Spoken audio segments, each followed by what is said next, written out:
বঙ্গবন্ধুর বাড়ির পাশে আমি গণসংযোগ করতে এসেছি, তখন বঙ্গবন্ধুর এখানে কবর আছে, আমি এখানে দোয়া করলাম এবং আমি এটাই প্রমাণ করতে চাচ্ছি যে আমরা কোনো রাজনৈতিক প্রতিহিংসা করি না।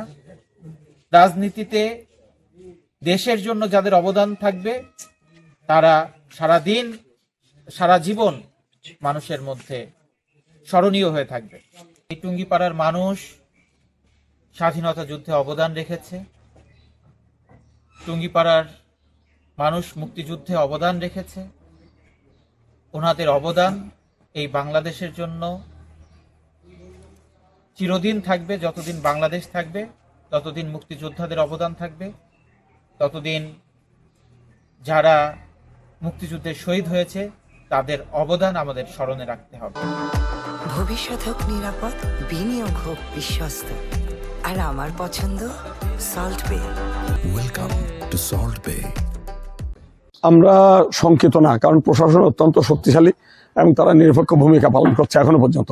কিন্তু আমরা বিভিন্নভাবে খবর পাচ্ছি যে একটি বড় রাজনৈতিক দলের যিনি প্রার্থী আছেন উনি নানাভাবে চেষ্টা করবেন, মানে পরিকল্পনা করছেন। এই ধরনের আমাদের কাছে যথার্থভাবে ডকুমেন্টারি নেই, কিন্তু আমাদের শোনা কথা আছে যে উনি প্রভাব বিস্তার করার চেষ্টা করবেন, এরকম একটা কথাবার্তা আমরা শুনতে পাচ্ছি।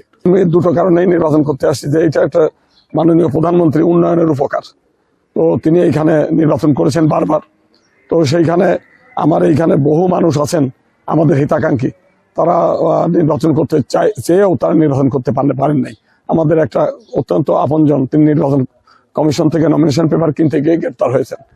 আরো দুইজন আমার সনাতন ধর্মের মানুষ, তারা নির্বাচন করতে গিয়ে পরে বাধাগ্রস্ত হয়ে তারা নির্বাচন নমিনেশন পেপার জমা দিতে পারেন নাই। তো তারা অনুরোধ করেছে, দাদা আপনি যদি দয়া করে এখানে আসেন, আমরা তো একটু ভয় ভীতির মধ্যে থাকি, আমাদেরকে নানাভাবে মিথ্যা মামলা হয়রানি করে, তা আপনি তো যেহেতু একজন পরিচিত মুখ, হয়তো আপনি এই মুখোমুখি হবেন না।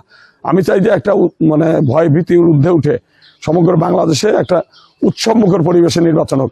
মানুষ ভয়ের মধ্যে, অনেকেই আমি না আসলে অনেক সংখ্যালঘু সম্প্রদায়ের মানুষ ভোট কেন্দ্রে যেত না,